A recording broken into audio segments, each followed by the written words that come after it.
দেখুন, এখন ব্যস্ততার সময় আমাদের সাথে যদি এরকম একটা কোনো মারাত্মক ভুল হয়ে যায়, আপনি ভাবছেন কি ভুল হতে পারে? দেখুন, আমরা বিভিন্ন কাজে স্মার্টফোন নিয়ে যাই ঠিকই, কিন্তু আমাদের স্মার্টফোন অনেক সময় কি হয়, সাইলেন্ট করে রাখতে হয়। বিভিন্ন জায়গায় খুব কড়া নিয়মও থাকতে পারে যে এখানে আপনি ফোন সাইলেন্ট করে রাখতে পারেন। ধরুন কোনো মিটিং পারপাস হতে পারে, বিভিন্ন কাজে আপনি সাইলেন্ট করে রেখেছেন। সাইলেন্ট করবার পর আপনার যেগুলো হয়, যেমন মেসেজ আসলে কোনো আপনি সাউন্ড পাবেন না, কল করলে কোনো কল আসবে না। এই সিচুয়েশনে যদি আপনার বাড়ি থেকে কেউ যদি আপনাকে কল করে, এমার্জেন্সি কোনো কল করে, আপনাকে কিন্তু পাবে না।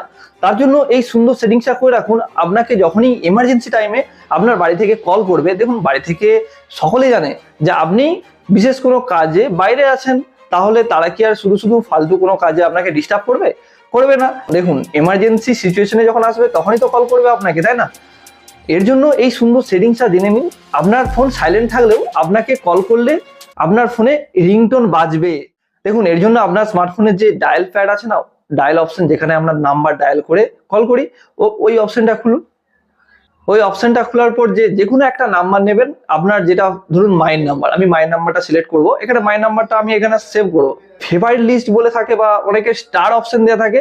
ফেভারিট লিস্ট বলে যে অপশনটা আছে না, এটাকে আপনি ফেভারিট করে দেবেন। যেই কন্ট্যাক্ট গুলো করবেন সেগুলোকে ফেভারিট করে দেবেন বা স্টার করে দেবেন। ফেভারিট লিস্টে করলে এরপর দেখুন ওখানে ডিএনডি বলে থাকে, ডু নট ডিস্টার্ব যে অপশনটা আছে, উপরে নোটিফিকেশন ট্যাগেলটাকে নামাবেন। নামিয়ে ওখানে ওই অপশনটাকে টিপে একটু প্রেস করে ধরে রাখবেন। দেখুন এই যে অপশনটা এসে যাবে, সেটিংস, এই অপশনটা এসে যাবে। এই অপশনটা আপনার এই সেটিংসটাকে এনেবল করবে। ভিডিওটা সেভ করে রাখো, ভিডিওটা অনেক অনেক শেয়ার করো, যারা জানে না তাদেরকে জানবার সুযোগ করে দাও। তাহলে দেখা হচ্ছে নেক্সট কোনো একটা ভিডিওতে। ধন্যবাদ।